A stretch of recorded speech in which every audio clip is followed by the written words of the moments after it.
Në fshatin Dumnis të epërmet të Vushtris, aty ku rënjet e historisë dhe sakrificës ndërthuren me kujtesën, qëndron ende kullaj ish luftarit UÇK-s Gani Imiri, një figurë që la gjurmë të thella si në luftë, ashtu edhe në paqe.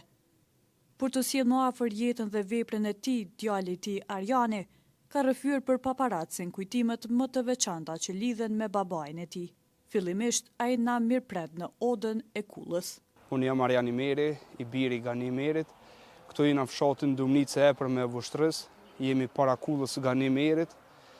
Realisht kjo ka qenë një shtëpi e vjetër e restauruar pas luftës, edhe ndërtuar në kullë.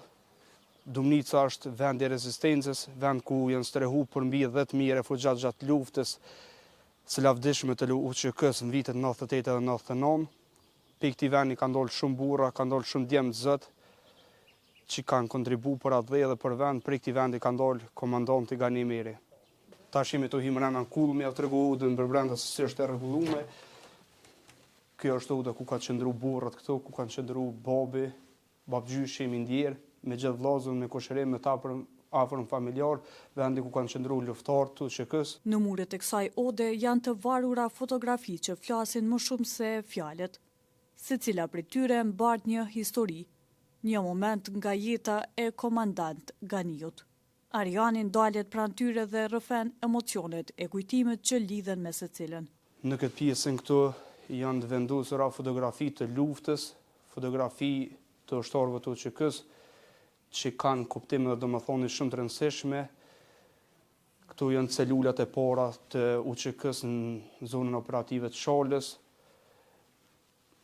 Këtu në fotografi është babgjyshi Mindjer, baba Shahin. Në atë pjesën aty janë axhallarët e mi, Qemali dhe Bajrami, gjithashtu pjesëtar të ushtrisë lirimtare të Kosovës. Në një cep të Odës, aty ku ai thot se babai i tij ulej shpesh, kujtimet bën edhe më personale. Është vendi ku janë ndarë këshilla, biseda dhe momente që kanë lënë gjurmë në jetën e tij. Këtu zakonisht kemi me orë me babën edhe i kum dëgju me endje historitë e tina që mi ka tregu, këshillat e tina që mi ka thonë gjithmonë, çfarë thelpsore që ma ka thonë gjithmonë është këshilla për me dash vendin, për me punu për këtë vend, për me bo shumë për këtë vend, edhe mos me prit që shteti me bo për ty, po ti gjithmonë me bo për shtetin, qysha i ka bo, kohën ma kritike dhe ma shtirë vendit vitin 98-99.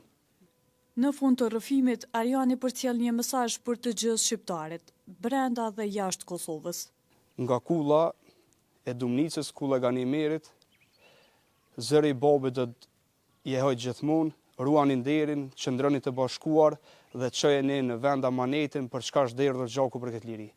Si simboli i qëndresës, i unitetit dhe i humanizmit, nga lufta për çlirim, e te angazhimi institucional pasaj, Ganiu mbeti gjithmonë në shërbim të vendit dhe njerëzve. E sot, kujtimi për të jeton jo vetëm në historinë e Kosovës, por edhe në zemrat e atyre që e njohën dhe e deshën. Lavdia dhe vepra e tij mbetën të pavdekshme.